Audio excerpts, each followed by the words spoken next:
Chapter 13, The Return of Senior Johnson. For the past few weeks, Junior Johnson had reassured his cousin Jamal that Ivan Guzman was hot on the trail with Mississippi Republican gubernatorial candidate Robert Black. But in truth, Junior Johnson had not been monitoring Guzman's movements.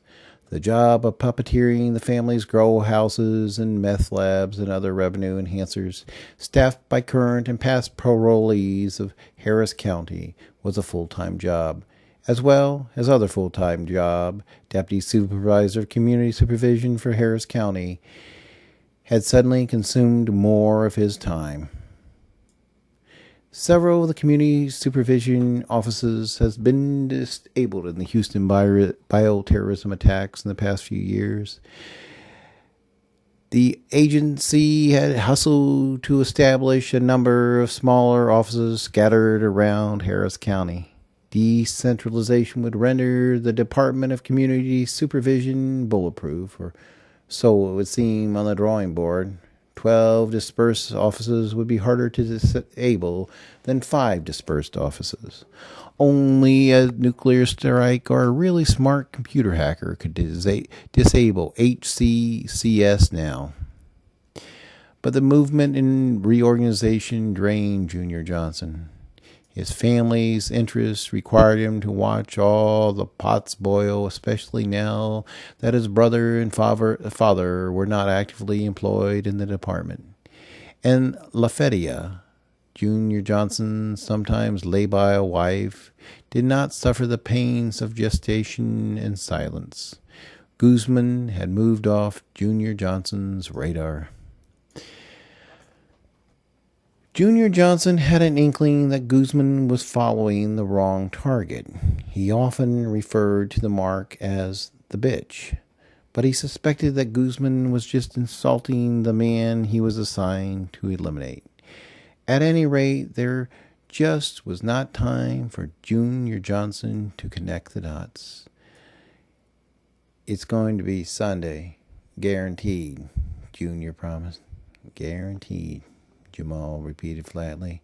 They were sitting in Ulysses Johnson Sr.'s home office. A platform-mounted flat screen was tuned to the news and was loud enough to drown out the amateur eavesdropper. "I'm sorry, cuz. I know you've been busy," Jamal cut him off. "Damn it, cousin. It will happen on Sunday. Junior, this is not a personal favor for me. If Mannion gets elected, my brother and your cousin becomes Attorney General of Mississippi, and our whole family swims in cash.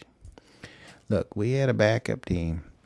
It was Nicaraguans, but all but one of them got pinched in the Mexican roundup. They ain't even Mexican, and the feds round them up. We lost some good people, not just shooters. We lost growers, carriers, you name it. I know, cuz, but I've had a hard enough time just covering our tracks. The feds are combing through every cell phone, every laptop, every CPU they apprehended. Some of them could have led back to us." Junior Johnson stated excitedly. Jamal was taken aback at Junior's explicit admission. Both men fell silent. Then Junior continued in a whisper. "I know what you said about sympathy votes. I know dead men have gotten elected. Yes, it would have been better if we got him a couple weeks ago, getting buried and forgotten, but this dinosaur Republican is not a likable character. No one's going to shed a tear for this cold, dead corpse. They'll just move their white fingers down the ballot and vote for Mannion. They'll just move their white fingers down the ballot and vote for Mannion." The door swung open and Senior Johnson hobbled into the room, leaning his weight on a wooden cane. "My namesake and my favorite nephew," Senior bellowed with a noticeable impediment. The two men rose from their seats and their faces painted with surprise. "Today you are my favorite nephew because you come to visit your sickly uncle. Get over here so I can hug you." Jamal embraced his uncle meekly, and Senior responded with a bear hug that reminded his nephew that he was once a wrestler. The two men unclenched, and father and son hugged in a similar manner. Senior kissed his son on his forehead and released him. Uncle Tecumseh, what in the world happened? Jamal had expected to see his uncle in a wheelchair or maybe leaning on a walker. He had expected a Spanish-speaking attendant at his side. He had expected his uncle to communicate by pointing and grunting. What happened? Smart happened, Senior explained. Jamal looked confused. You know, smart drug, Senior said aloud. Both men shushed their uncle and waved them off. Those people can't understand English, Senior roared, pointing to the doorway with his cane. Junior got up and closed the door. He invited his father to sit, but he insisted on standing. Uncle Tecumseh, that stuff is dangerous. Nephew, the absence of that stuff is dangerous. It's also illegal, Uncle Tecumseh. Jamal, the law got to be changed. The Fed got it wrong. I'm someday going to tell the world about my miraculous recovery and the wonders of smart. Both men objected, and Senior patiently listened to the case for using proxies to spread the word. Senior nodded patiently and then took control of the conversation. He reassured his protégés that when he recovered, which would be sooner than anyone had expected, he would return to his position as Director and Chief Operating Officer of Harris County Community Supervision. From there, he would collect a comfortable salary and hold the best vantage point of the Houston underworld.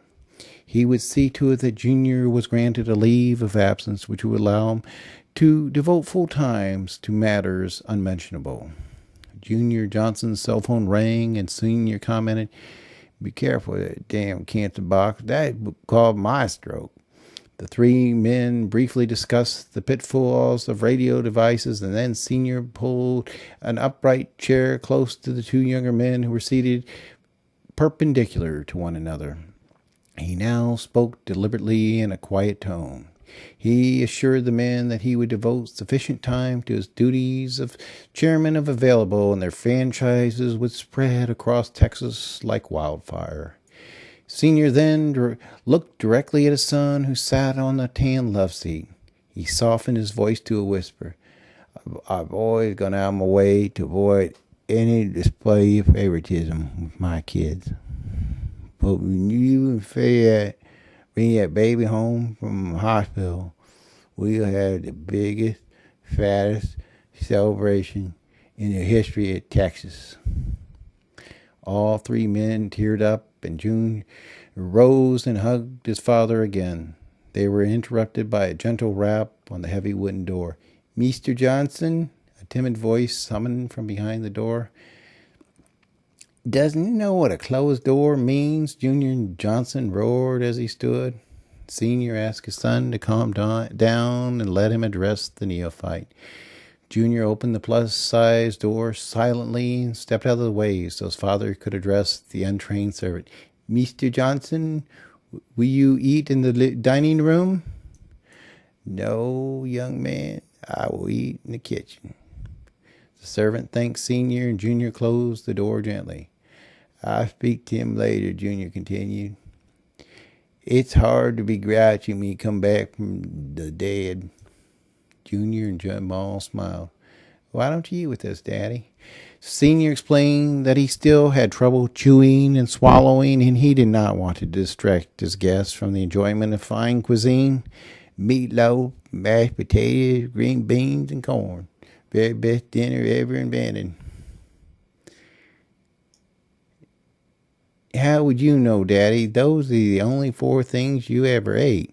Senior bristled at this overgeneralization, but defended his preference for traditional foods and reminded his son that he had recently broadened his cultural horizons.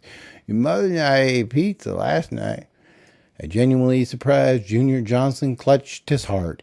"It's a fad, Daddy. Pizza's going to go the way of talking pictures and electric ignitions. Mark my words." They laughed, and Senior wrapped up the meeting. "Before we eat dinner, update me on Ulysses." Jamal did not hide his anger that Houston's priciest private investigator billed the family when he was flat on his back in a Houston hospital recovering from an anthrax infection. It's a shame, Senior commented. I saw on the news that half a dozen or so people still get affected every month from biological attacks. All three men looked to the floor and slowly shook their heads.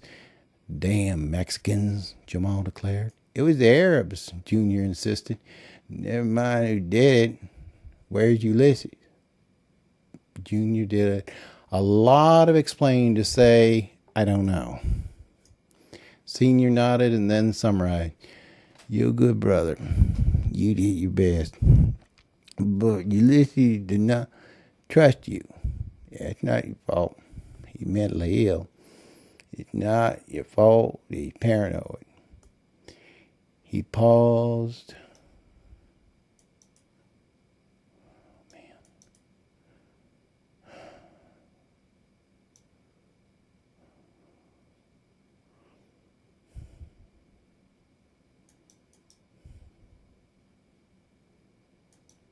He paused before continuing.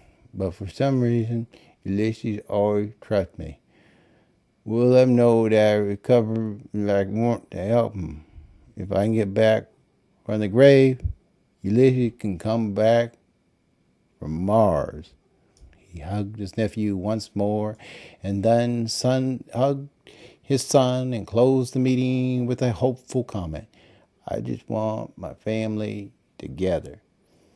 It was supper time.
Okay.